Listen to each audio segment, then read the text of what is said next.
Donc, pour ce temps sur la prospective des métiers et des territoires, j'invite Michel Salofkos, donc directeur du département de prospective de l'Université catholique de Lille, à prendre la parole. Il va échanger avec Camille et Karine sur ces sujets-là et lui-même parler de son expérience. Donc, voilà, Michel, tu peux nous rejoindre, te mettre juste là et puis on te laisse introduire ce temps-là. Merci beaucoup, Mélodie. Donc, effectivement, maintenant, dans ce deuxième temps, nous rentrons un peu dans le concret. On vous a donné les grandes lignes de la prospective et là, on va rentrer un peu dans le concret, dans la vie quotidienne d'un prospectiviste, cet animal extrêmement étrange qui s'intéresse au futur. Et on va avoir deux témoignages, un de territoire avec Karine et un de secteur avec, Karine, tu peux descendre tranquillement et te mettre à côté de moi. Et ensuite, on passera la parole à Camille Gauthier pour parler d'un secteur. Alors, peut-être je vais dire deux mots sur ce décalage, enfin sur cette catégorisation secteur et territoire. Alors, effectivement, la prospective, ça s'applique à plein de choses différentes. Mais effectivement, il y a deux grandes catégories. Il y a soit on s'intéresse à une région, à un territoire. Alors, ça peut être une ville, ça peut être un quartier, ça peut être une région tout entière, ou ça peut être un pays, ou ça peut être un continent.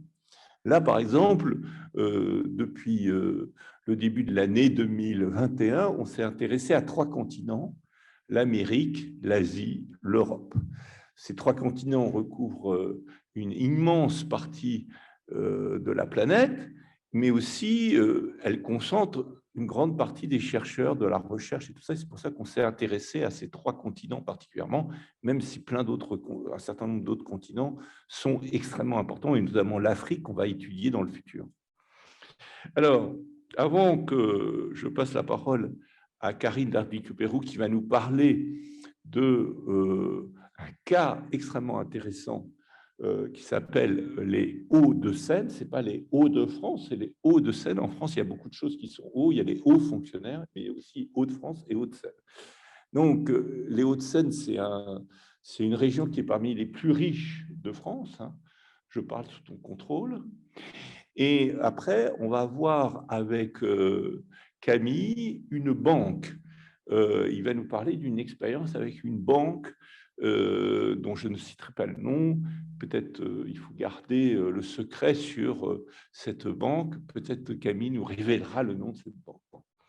Alors, peut-être une chose, c'est une occasion, et on l'a vécu avec Camille et on l'a vécu avec Karine, c'est comment ça se passe au quotidien avec un prospectiviste. Alors, par exemple, je me rappelle très bien, alors c'est très haut en couleur, vous avez parfois un coup de fil, bon, par exemple, là, je vous parle, une fois, j'étais là à HEC, dans un grand amphi, un peu pareil, hein, où souvent on vient me chercher, il faut vite que vous veniez, monsieur Salof, il y a le ministre de la Défense qui demande à vous voir. Alors, la secrétaire était un peu nerveuse et tout ça, et moi je me dis, bon, là, peut-être que je vais être arrêté, j'ai peut-être fait quelque chose de mal. Et je lui dis, bon, bah, écoutez, laissez-moi finir mon cours, je viendrai après. Ah non, non, il a dit qu'il fallait que vous veniez immédiatement.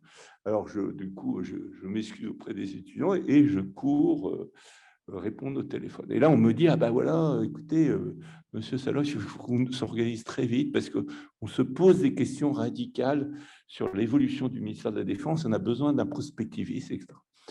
Et c'est ainsi de suite. Une autre fois, c'était le président de la SNCF qui me téléphonait.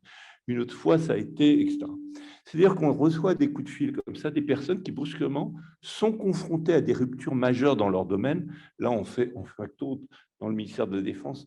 On a travaillé après 10 ans avec le ministère sur toute une réflexion géostratégique et sur la réorganisation complètement du ministère de la Défense par rapport aux enjeux stratégiques qui étaient le numérique. Mais pour la SNF, l'appel du président de la SNCF, c'était la question de la mobilité du futur. On a eu un appel un peu similaire quand on était avec Karine par tout simplement, enfin c'était l'entourage de la Maison Blanche, évidemment, on va jamais dire que c'est la Maison-Blanche, mais qui nous demandait de réfléchir au futur des États-Unis. Hein, donc, c'est des appels comme ça. Et alors, parfois, on est convoqué sur des questions dont on ne connaît rien.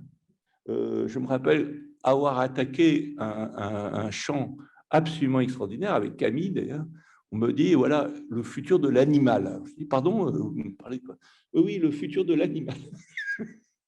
Et on s'est retrouvé avec Camille à partir dans une campagne éloignée, travailler avec le plus grand producteur de nourriture animale sur le futur de l'animal. Alors ça m'a toujours passionné, c'est justement de m'intéresser constamment à des choses nouvelles. Alors, ça peut être effectivement des secteurs, l'élevage, ça peut être aussi des territoires. Alors, je laisse maintenant la parole à Karine, avec qui j'ai travaillé pendant une quinzaine d'années. On a produit plusieurs livres, notamment un livre qui a fait le tour de la planète, qui s'appelle « Le dirigeant du troisième millénaire », à qui on demandait à 15 dirigeants de voir un peu comment ils s'emparaient de la prospective pour faire de la stratégie. Et tu as rencontré, il y a quelques années, Patrick Devedjian. Et avant ça, j'aimerais profiter peut-être de faire un peu de rétrospective. Voilà. Peut-être d'élargir. Tu es libre, je te laisse. Merci Michel. À toi, merci beaucoup pour l'invitation. En fait, je ne peux pas aborder tout de suite, bien sûr, je vais parler des entretiens Albert Kahn, du laboratoire d'innovation publique, puisque c'est aussi une manière très concrète de partager comment on travaille en réflexion prospective et je vais bien sûr aborder cette question. Mais avant, je me dis qu'il faut que je fasse un petit pas de côté aussi pour peut-être prolonger la discussion entamée en ce début d'après-midi et surtout pour rendre honneur aux 3 personnes qui sont ici présentes et qui ont beaucoup compté pour moi. Alors, il y a d'abord Michel Salov-Coste, puisque quand je suis rentrée d'Angleterre après un long périple à l'international, et c'est bien grâce à tes travaux, Michel, que j'ai été embarquée dans la prospective. Et peut-être avant même le dirigeant du troisième millénaire, nous avons œuvré à un livre qui s'appelle « Les horizons du futur », qui date de 2000, donc il y a une vingtaine d'années. La deuxième personne, c'est bien sûr Jérôme Vignon, puisque à la commission, il a servi des politiques qui ont fait l'objet de mes études de doctorat, et c'est ce que j'aurai l'opportunité de présenter demain au colloque Europe, mais surtout Marx Lux Gysi, puisque ma thèse de doctorat en sciences politiques soutenue en 2003 était sur le changement de paradigme en partant du terrain de l'Europe en cours d'élargissement et se transformant vers l'Europe de la société de la connaissance. C'était l'époque de l'Europe dite de la connaissance, stratégie de Lisbonne. Donc, vous voyez, voilà, donc moi, c'est avec beaucoup d'humilité que peut-être aussi je vais vous raconter aussi comment je suis arrivée à la prospective et comment je pratique aujourd'hui la prospective, puisque c'est ce qui m'a été proposé pour cette intervention. Alors, comment je suis arrivée à la prospective? Tout simplement par la complexité. On parlait d'Edgar Morin tout à l'heure. La complexité, ça n'est pas ce qui est compliqué, c'est agir dans la complexité, c'est finalement arriver à se mouvoir dans un ensemble de champs, dans un ensemble de disciplines. Et finalement, pour sortir de cette dimension VUCA, pour finalement s'adapter, construire un futur, et en tout cas un futur qu'on souhaite le plus souhaitable, eh bien, la prospective, pour moi, est un élément de réponse face à cette complexité. C'est une manière de faire un choix, de faire des choix sur un avenir possible, de s'y tenir. Ça ne veut pas dire qu'à des moments, il ne faut pas réitérer et voir ce qu'on garde, ce qu'on ne garde pas, mais c'est quelque part aussi une forme, c'est l'unique, selon moi, manière de devenir acteur de son destin. Pour certains, le fait que notre monde soit si complexe empêche toute action, c'est-à-dire en fait quelque part fige par cette incertitude qui serait insurmontable, comme on l'a vu précédemment. Et donc, la prospective, c'est finalement une manière de s'engager vers un futur ou des futurs. C'est une manière de devenir acteur de son destin et c'est une manière aussi, quelque part, de garder une énergie positive. Voilà. c'est un petit peu des éléments en complément de ce qui a été dit très justement ce matin par mes collègues, parce que je pense que cette dimension de devenir acteur, ce que je dis souvent, c'est une manière aussi de monter dans le train et de ne pas uniquement regarder le train qui passe. Sans nous, civilisation, nous avons de devenir acteurs. Et d'autre part, nous savons également que par nos pensées, mais je crois que Marcus Guizzi reparlera de ça demain, par nos pensées, nous agissons sur le monde. Les spirituels le savaient voilà, bien avant les scientifiques, on le sait maintenant d'un point de vue scientifique, mais je crois que quelque part, élaborer des futurs, imaginer des futurs, les souhaiter souhaitables et agir pour que ces futurs adviennent, les faire advenir, c'est un engagement et nous avons besoin d'engagement, nous avons besoin en effet de transformer notre civilisation, de l'adapter face aux grands défis. Voilà. La deuxième chose, en complément également des interventions tout à l'heure précédentes, c'est qu'il ne faut pas oublier que la prospective, au sens qu'en donne Gaston Berger, c'est aussi à un moment donné arrêter un horizon temporel. À aucun moment on n'a encore parlé de cette question de l'horizon temporel. Et je me rappelle ici même dans les murs de l'Université catholique, il y a quelques années, un colloque sur 2100, sur en effet le monde en 2100. Et donc, s'il y a bien un espace, un endroit où les imaginaires peuvent être libérés, c'est bien à l'Université catholique de Lille qui, justement, quelque part, s'empare de sujets à très long terme. Mais, bien évidemment, l'horizon temporel, il est très important parce que, comme vous le savez, nous sommes dans une accélération sociale, pour reprendre la terminologie d'Hartmut Rosa. Et dans cette accélération, beaucoup de secteurs d'industrie vont se demander si ça vaut encore la peine d'anticiper, de travailler en prospective, étant donné l'accélération dans laquelle on est. Moi, je dis souvent que ce qui compte, c'est finalement dépasser le cadre et voir plus loin, quel que soit son secteur d'activité. Même si on est sur un horizon très technologique, où les choses vont extrêmement vite, eh bien, c'est toujours intéressant d'essayer de lever la tête du guidon, de regarder à 1 an, à 2 ans, à 3 ans, à 5 ans, à 10 ans, à 20 ans, et même si les choses vont très vite, d'arriver à dégager un horizon temporel, idéalement 20 ans, 30 ans, c'est quand même mieux que uniquement 5 ans, puisque là, bien évidemment, on est plus sur un horizon relativement court terme. Donc, la question de la temporalité, elle est importante parce qu'aujourd'hui, la question de la temporalité et notamment des horizons 2050, c'est l'unique manière de parvenir à l'établissement de politiques publiques lorsqu'on parle, par exemple, des questions écologiques. On ne peut pas aller au-delà de cette transition écologique si on n'est pas dans un horizon à 2050, voire au-delà. Lorsqu'on travaille sur Mars, habiter Mars, on est bien évidemment dans un horizon au-delà de 2100. Donc, bien évidemment, cette définition de l'horizon temporel, il est essentiel et en lui-même, il est très politique. Je vais revenir là-dessus. Alors, ça, c'était peut-être juste en guise d'introduction très rapidement. Vous dire que dans ma carrière, en fait, j'ai eu la chance et je pratique au moins 4 manières de pratiquer finalement la prospective. La première, ce sont les études prospectives, c'est les future studies, c'est vraiment alimenter des futurs possibles, pas forcément d'ailleurs qu'à partir de scénarios.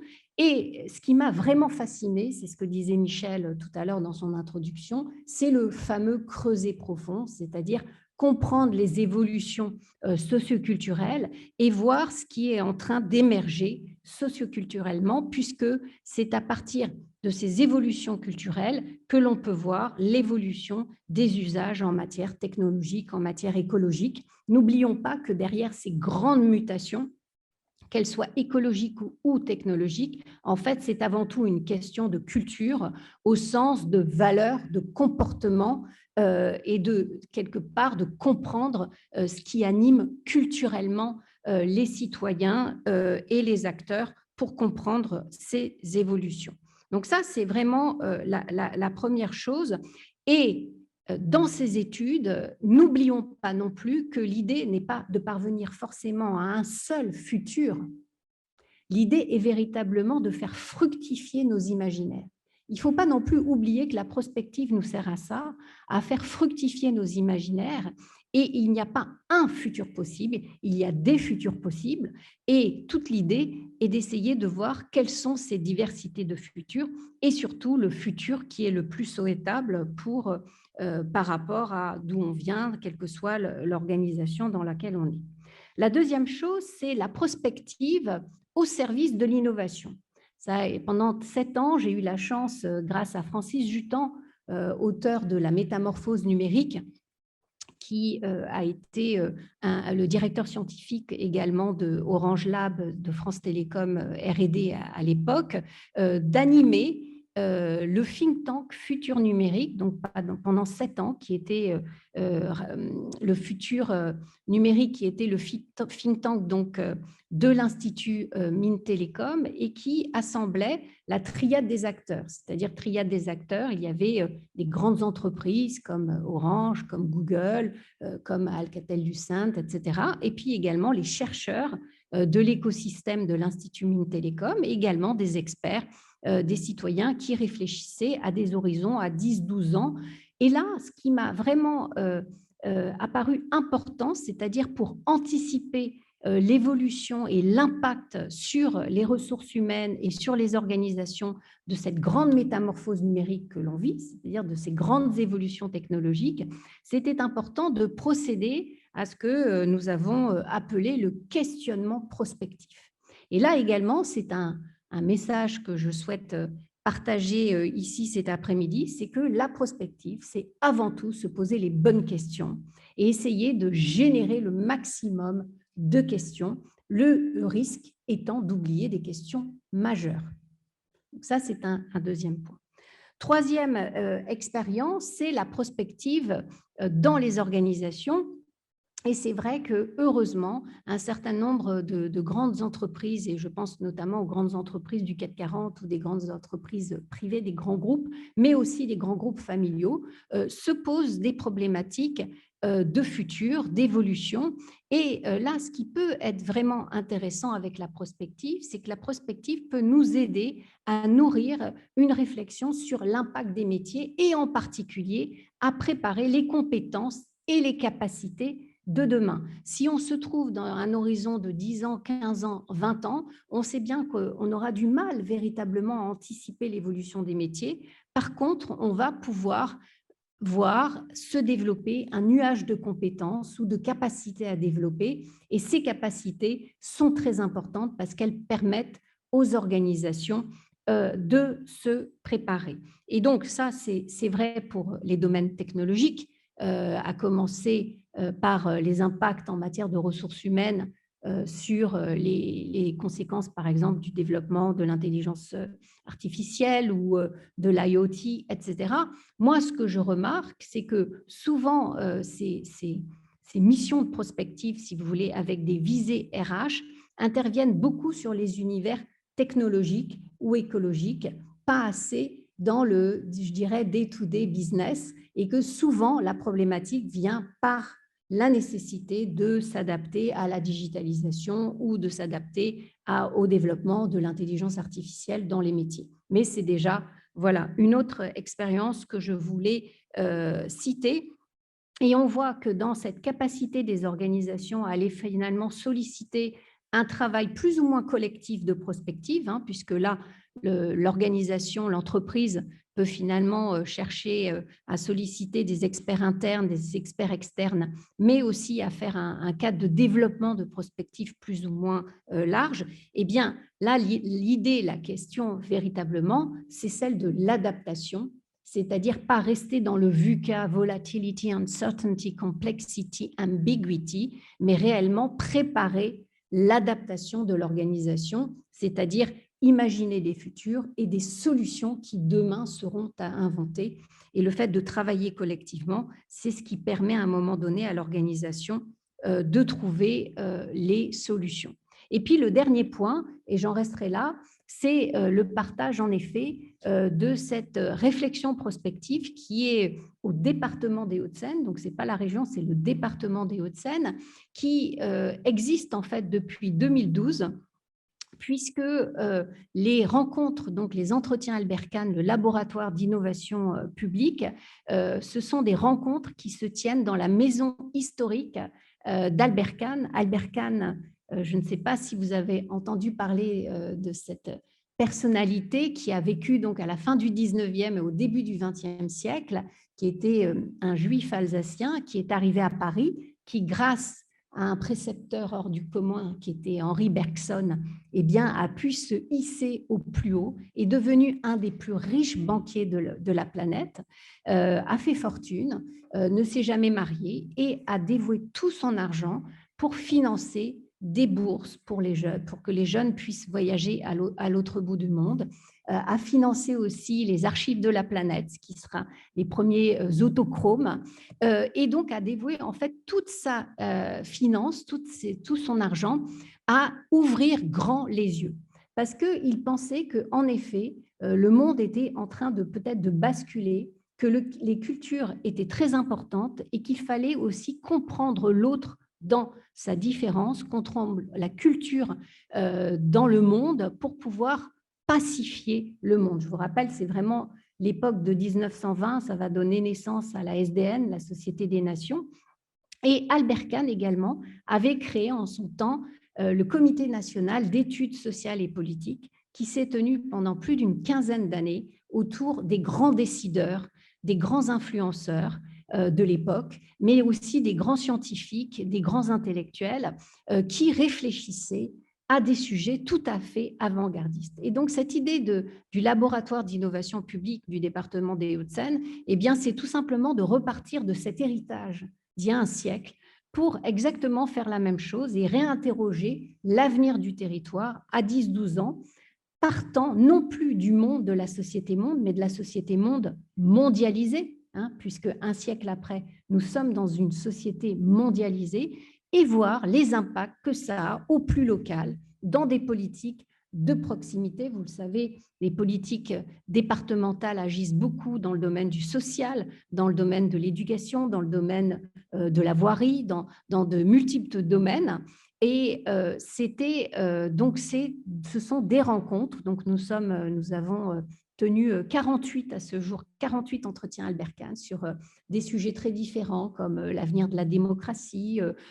Prochainement, nous allons, à l'occasion de l'ouverture de la future cité des métiers d'art et du design à Sèvres, nous allons avoir un entretien Albert Kahn sur l'innovation, les métiers d'art et du design pour essayer de rassembler les métiers d'art et du design, donc vraiment dans un contexte de New Bauhaus européen, de politique européenne de New Bauhaus, mais également sur des sujets, par exemple, de renouveau des techniques des entretiens dans le domaine social. Et donc, ce sont ces entretiens qui permettent une réflexion prospective décloisonnée. Donc ça, j'insiste également parce que ce qui est voulu, c'est que la réflexion soit avec les élus, mais de tous bords, avec les agents du département et également les partenaires du territoire. Ça, c'est la partie entretien, réflexion prospective.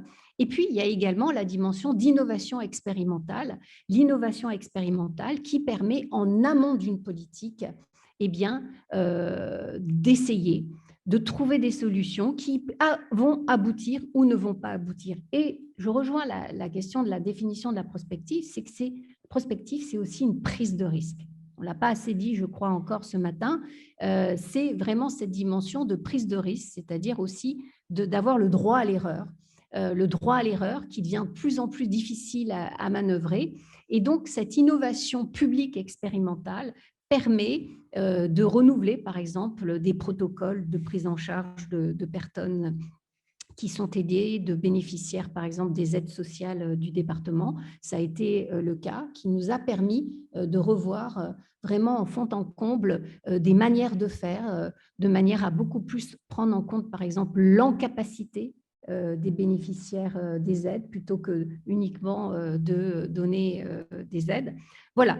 Et puis, je conclurai, puisque je crois que le temps est écoulé, mais sur le fait de dire que justement, ce laboratoire d'innovation publique et cette réflexion prospective nous a permis, en pleine crise Covid, de travailler sur un rétexte, retour d'expérience de la gestion de crise au niveau départemental. Je rappelle que les départements ont été en première ligne sur la gestion de la Covid. Et dès les premiers mois, nous avons pu à la fois travailler sur la gestion de crise et sur l'anticipation de sortie de crise avec des scénarios. Et c'est là aussi où je pense l'usage en fait de la prospective, c'est que ce n'est pas uniquement pour anticiper, faire de la veille, mais c'est aussi le moment en pleine crise, c'est-à-dire aussi se dégager, pas uniquement par rapport au pilotage de la crise en tant que telle, mais essayer de réfléchir comment on sort, comment on anticipe la sortie. Et aujourd'hui, ça nous permet de déployer, par exemple, un projet de long cours sur le management hybride.